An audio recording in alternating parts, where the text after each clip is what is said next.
Ladies and gentlemen, hey, hi, how you doing? Welcome back to the channel. Thank you so much for stopping by. As you might have seen last week, I was able to go through and unlock the Orion Camo already in Modern Warfare 2 Multiplayer, and today I wanted to focus on some key tips and tricks for all the various camo challenges in the game to hopefully help you guys on your grind towards gold, platinum, polyatomic, and ultimately Orion Camo as well. Going through what's going to make some of the challenges a bit easier. Some of them, most of them honestly are pretty self-explanatory, but there's a few things you can do here and there to make your overall grind a lot more efficient, a lot faster, and a lot more relaxing, as odd as that might sound.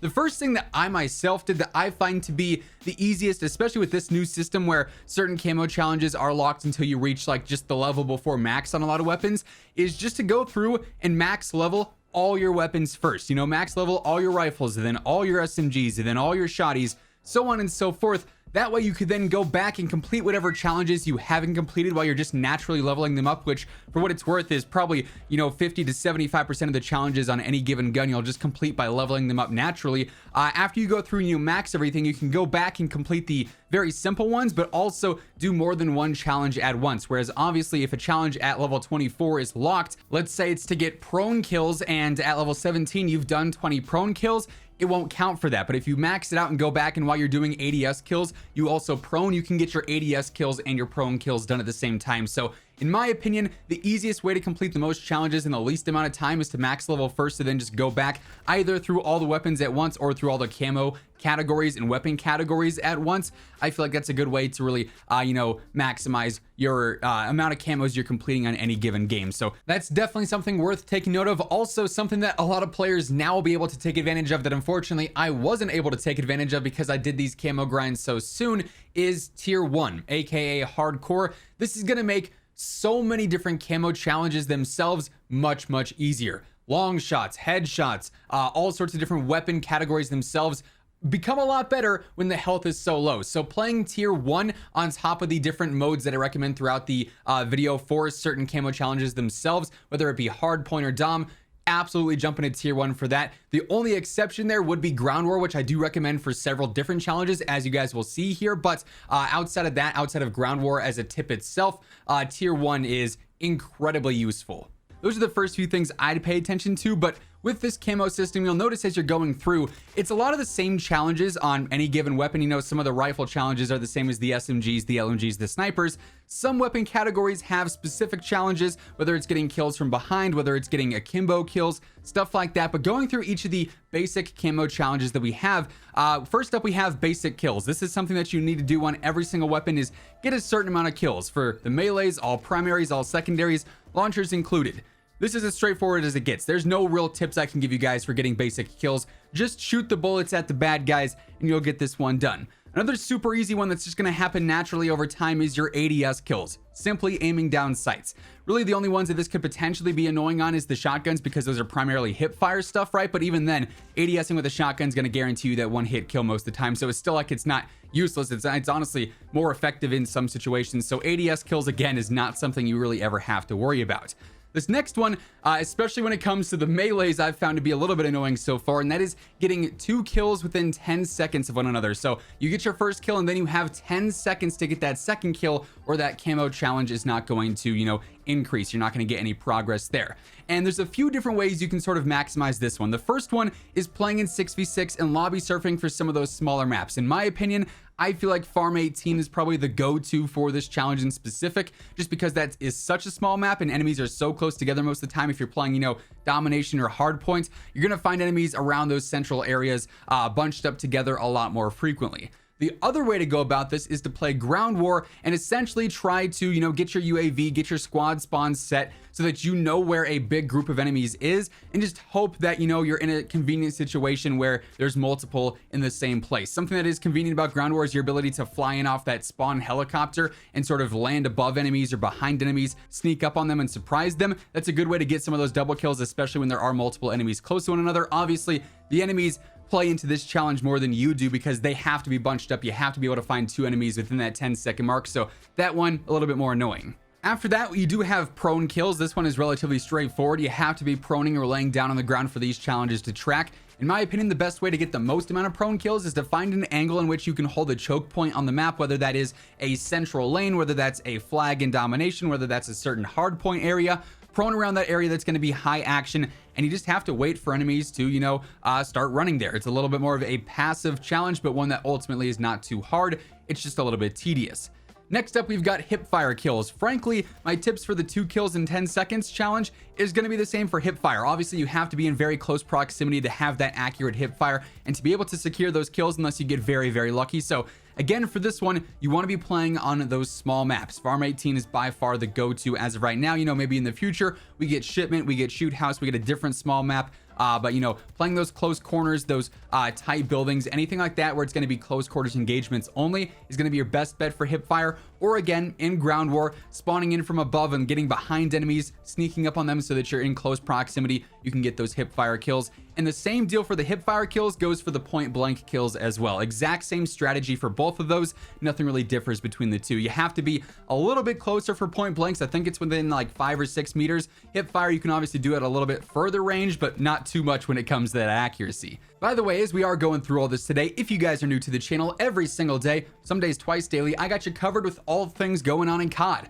News, updates, class setups, tips like these. So if you want to guarantee you're always up to date, be sure to hit that subscribe button. Turn on those post notifications. Around 53% of viewers watching are not subbed yet. So if that's you, we'd love to have you join the family on the road to 900,000 subs, hopefully by the end of the year. Also, if you guys enjoyed this video or if you find it helpful, let me know by dropping a like on it as well. Moving on here, we do have one super specific challenge for some of the launchers, and that's to shoot down streaks. By far, the best way to do this is to play ground war. There's constantly streaks up in this mode, whether it's UAVs, counters, even some ground streaks. Between my 6v6 and ground war gameplay, it's not even a close comparison how many more streaks are available in ground war. So for those specifically, for those launcher takedowns with the streaks, 100% you want to be in that, or potentially an invasion as well.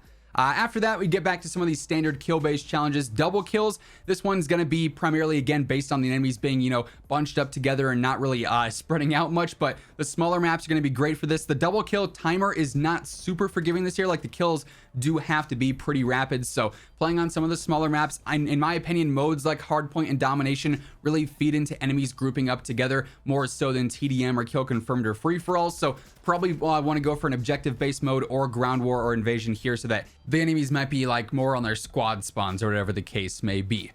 Kills from behind. This one is not too difficult if you know what you're doing. Again, I think ground war is a great mode for this because it's so easy to get behind enemies because the maps are so large. There's such a large space for you to flank around or potentially drop in behind enemies from the helicopters and whatnot. So that's a super great mode for this. Other than that, you probably want to end up running something like Ghost so that you don't show up on any UAVs, and then you just want to try and focus on flank routes. For this one, you might want to play some of the larger maps. Some of the smaller maps, it's harder to get behind enemy locations and for those spawns. So for this one, ground war or some of the larger 6v6 maps is going to be the way to go. Get 3 kills without dying. This one is not always the most enjoyable because any given day you can drop an 8, 9, 10 kill streak like it's nothing. But then you unlock the 3 kills without dying challenge and you just can't ever get past the 2, right? It's the most frustrating thing, even though obviously it's a 3 kill streak. It's not that hard. Again, I think ground war is a fantastic mode for this just because the sheer amount of players. You can often find, double kills, triple kills just laying around because, people will be in the back sniping. They'll be holding angles together. It's easy to get a 3 kill streak like that. Outside of that, though, you want to run support streaks. You want to run UAVs and counter UAVs, get the enemies, locations because of that. Portable radar is also a great thing to throw in your class. Really, this one just comes down to your game knowledge, your game sense of being able to build that quick little streak, holding choke points, knowing the rotations of the map and where there's most likely going to be the most enemies. Again, that one is relatively straightforward. It's got a bit more skill required because it is a streak-based one, but still nothing too difficult. Mounted kills is going to be a challenge similar to prone kills. You want to find a place where you can mount that is in a choke point of the map, a high action area of the map, whether that's around a flag, a hard point, a center lane, anything like that.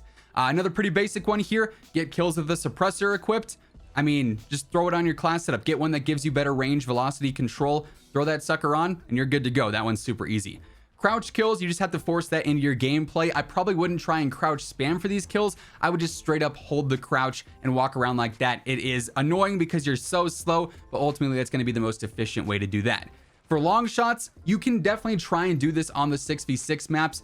There are certain maps that do have good long shot sightlines, but ultimately ground war and invasion, those large scale battle maps, are going to be by far the best way to complete these, just because there's so much space for this. So, you know, hang around some of the flag locations, the center flags B, C, and D, and find a spot that has a good overlook of those. And you're going to have to camp, but it's going to be the best and most efficient way to get those long shots done in a relatively decent amount of time. Also, real quick, post edit Zach here. Hey, hi, how you doing yet again? Little side note here, as I was continuing to go throughout my long shots, I also noticed that when I was able to play ground war, shooting enemies out of the helicopters that you can actually fly in and jump out of as a spawn point is phenomenal for long shots, because they're obviously all a lot higher up than you, so it ends up being a long shot a lot of the time. So sort of camping their helo spawn wherever it may be on the map is another super easy way to cheese out some easy long shots. For one shot kills, ultimately when hardcore comes around or tier 1 comes around in season 1, that mode's going to be great for the one shot kill challenges. As of right now, you just got to have that good aim. You got to aim for those headshots. You got to aim for the upper body. For what it's worth, this is mostly revolving around the shotguns and the snipers for the one-shot kills, and most of them are pretty strong, so you just got to make sure your aim is on point for that one. Again, a lot of these challenges this year are pretty basic. They're just tedious because you got to do them a lot. You will also need to get a ton of headshots for polyatomic camo challenges once you get to that stage of this ultimate grind here towards Orion. And they're not the most difficult, really. The main tips here are either playing super close to enemies so you can easily lock onto heads and get those nice big head hitboxes, or use optics that you are super comfortable with, whether that is a blue dot, a VLK 4x, one of the longer range sniper scopes that you know you're going to consistently be able to track enemy heads with. Those are the main things there. Other than that, it's really just natural aim training. Then finally, one of the main, unique ones here is the Akimbo kills for a lot of the pistols. This one's going to be similar to the Hipfire or the point blank kills. You want to play those small maps like Farm 18, or you want to be able to flank enemies and get right up behind them, just because obviously with Akimbo, you are hip firing straight up. This is one of those challenges that in theory, if you had it for a pistol, you could end up doubling up with the hip fire because it's a 2-for-1 at that point. But you just got to be good with your flanks. You got to be good with getting behind enemies so that you can get those easy kills in the back. If you're trying to fight one-on-one head-on with Akimbo, there's a good chance you're going to lose with this TTK just because you're not going to be as accurate as an enemy aiming down sights. But for the most part, the camo challenges this year are relatively straightforward. Really just comes down to knowing the maps and knowing the sight lines for a lot of these challenges, then just taking advantage of the modes available to be the most efficient. But hopefully this video helped you guys out. That's how I've gotten some of my camos done super fast already. I think these are the easiest ways to get camos in MW2 right now. But if you guys enjoyed, be sure to drop a like on it. And if you guys are new to the channel, every single day I got you covered with all things going on between MW2, Warzone 2, and DMZ. So feel free to hit that subscribe button, turn on those post notifications to always stay up to date. And once again, thank you so much for tuning in. And until next time, take it easy, have an awesome rest of your day. I'll catch you guys later. Peace out.